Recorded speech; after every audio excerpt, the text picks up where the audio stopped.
El Paso. El Paso violent arrest. Let's put the pictures up full mass. When I say violent, we're talking about very violent, okay? In front of many people. The El Paso Police Department is now reviewing a cell phone video circulating on social media. Once again, social media breaks the case, not the police. Showing officers in a rough, violent arrest of 3 young men, okay? The video starts in the middle of a struggle, does not show how the sidewalk confrontation began, nor explain the reason for the arrest. But it is clear that these are El Paso cops, okay?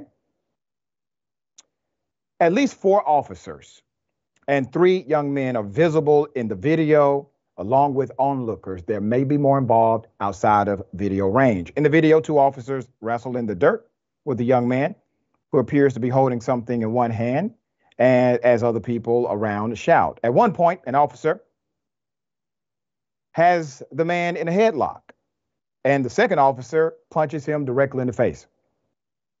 That punch leaves him bloodied, all right?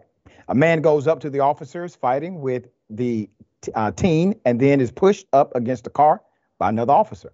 A third male, who appears to be a teenager, is then pushed up against a wall before taken to the ground by a 4th officer who kneels on him, pulls out his handgun, and looks around. The incident reportedly occurred on Easter Sunday at the Sandoval Apartments.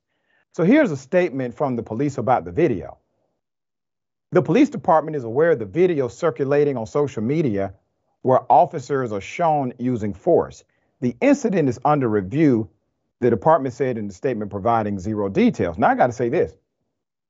You should know who those officers are. And if this happened and it was on the up and up, there should be at least a police report indicating the why. What led up to this? Where's the footage from the body camera of the officers involved? Now, here's why I think this is important to follow.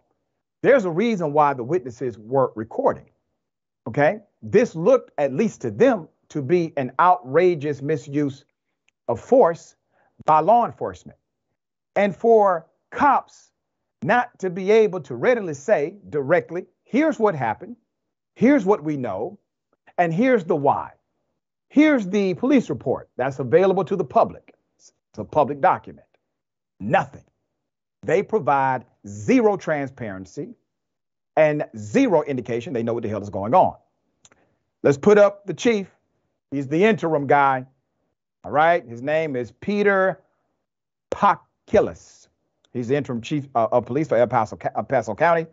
And mom's the word. All right. So we're going to follow this story because I think there's some there. We shall see if the department decides to respond appropriately this week. I'll be damned. Social media informing the cops.